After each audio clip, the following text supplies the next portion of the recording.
Awesome. Okay. So, after Jesus and his friends have eaten, Jesus says that one of his friends who was at the table, bear in mind, was going to betray him. And then they start arguing, his disciples, his friends, his followers, start arguing about which one of them was going to be the one to betray. And then this argument goes further, and they start arguing about which one of them was the greatest person. The greatest person at the table. They were trying to decide which one of them it was. And then Jesus responds with this, and we've got a couple of slides, I think, if they're there. Jesus responds with this, and this is in Luke chapter 22, verses 25 to 27. You haven't, that's fine. Just listen carefully then. The kings of the Gentiles hold power over their people, and those who order them around call themselves protectors, but you must not be like that. Instead, the most important among you should be like the youngest.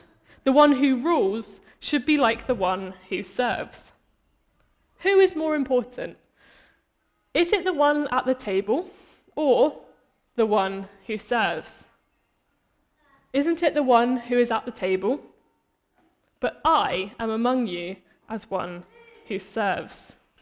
They're Jesus' words from Luke 22. So as we've established, this meal is all about Jesus saying goodbye to his friends and telling them about how they can remember him when he's not going to be around in the same way. But there were lots of things, don't you think, that didn't really make for the best memories at your final meal. I mean, imagine this is your final meal, and Jesus was eating with a friend who was going to betray him. It's not great. And then if you read a little bit further in this passage, Jesus was also eating with a friend that he knew was going to deny knowing him, not once, not twice, but 3 times. And then the icing on the cake was this argument that erupted about which one of his friends was the greatest. You know, that was a title that Jesus was not going to bestow on any one of them. Now, if you were Jesus, I bet you would feel pretty discouraged. I mean, Jesus had spent years pouring into these guys, teaching them so many times about being humble and putting other people first. And then on this final meal before Jesus dies, this is what they were doing. Now, if that were you, how might you have reacted? Maybe we would have snapped. Maybe we would have been really frustrated and angry, and so we would have just told them to be quiet and to enjoy this final meal together. Maybe you would have been really sad. I mean, after all, Jesus had been teaching them for so long about being humble. But Jesus shows, and this is what Jesus does, this is Jesus' heart shown to us through his word. Jesus shows this incredible grace. He shows this patience again, using this as another teaching point. He doesn't get frustrated that they've had to have this conversation again. He just shows grace, and this is who Jesus is. And he tells his friends that, well, yes, kings have lots of power, and the people who order other people around call themselves friends of the people. But that the disciples should not be like those people. Instead, the most important person should be like the youngest. And now, in that ancient culture back then, honor increased with age. So the youngest person was seen as the lowliest. They would take the last seat at the table. So the older you were, sort of the more honor you had in that sort of culture.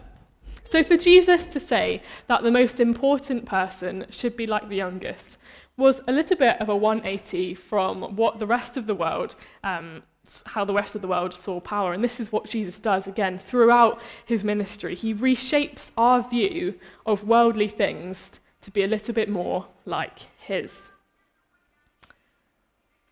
Jesus then says that the person who leads should be like the person who serves. Now, ruling in Jesus' dictionary was all about service and not about power. And that's quite different from what we see in the world sometimes, isn't it? So many rulers love to have power, and we see that all over the news. But in Jesus' kingdom, ruling was about serving. And to drive this point home, he offers this illustration, which I want us to imagine now. So if it's helpful to imagine things, you can close your eyes and have a think. Okay, right, so I want you to imagine in your minds a table of really, really important people. Okay, so in my scenario, at my table, this can be different for you. I'm going to have the king. I think he's quite an important person. I'm going to have the prime minister. I'm also going to have Mary Berry, because in my mind, she's really important. Okay, right, so imagine this table of people. I wonder who you've got at your table. And imagine, this is a bit of a weird combo, I know, but imagine they're having this dinner party together. But the person who brings you food is your next-door neighbour. Right? So I don't know any of your next-door neighbours. I don't know if any of you actually live next to celebrities. But I imagine they're probably fairly normal people, fairly ordinary, day-to-day people. And so Jesus asks his friends, and this is the question I want to pose to you now, who at this table, who in this setting is the most important? Is it the people that are sat at the table, you know, your King Charles, your Mary Berry? You don't have to have Mary Berry in your setting, that's just one of my faves. Is it the person who sits at the table, like those people? Or is it the person who brings them the food? Is it the person who serves, your next door neighbour? Now to us, the obvious answer might be, well, of course it's the person at the table. I mean, King Charles has got loads of power. The Prime Minister can do, you know, what he wants as long as he gets it through with other people. But Jesus tells them that actually the most important is the one who serves. There's greatness in serving other people.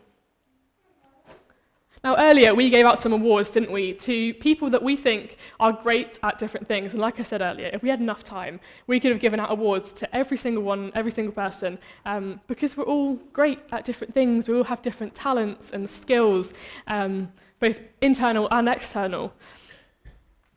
And in the world's eyes, there is greatness in being really good at things. There's greatness in having lots of power, having lots of money. Maybe we think that we are just the greatest person. But in God's eyes, and this is again one of those 180s from the worldview that we might have, in God's eyes, the greatest person is the one who serves. In God's eyes, the greatest is the one who puts others first. And Jesus is the best example of this, as ever. Jesus is the greatest. I mean, he is called the King of Kings, he's called the Lord of Lords in the Bible, but might I suggest another name? Jesus is also the servant of servants. Jesus put others before himself so much, in such a great way, that he died for us on the cross, as we've just remembered a few moments ago.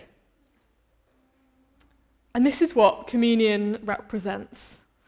We eat bread and we drink wine to remember how Jesus put us before himself. And so I've got a question for you guys. So have a chat with the people sat next to you, your families, children. Make sure you have a chat with the people that have brought you this morning.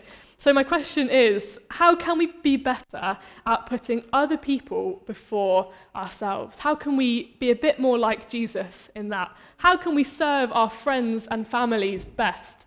And if you're not sure on the answers to the second one, maybe have a chat and ask your friends or your family how you can best serve them. So yeah, have a chat for a few moments, and then we might chat together again in a minute. Awesome.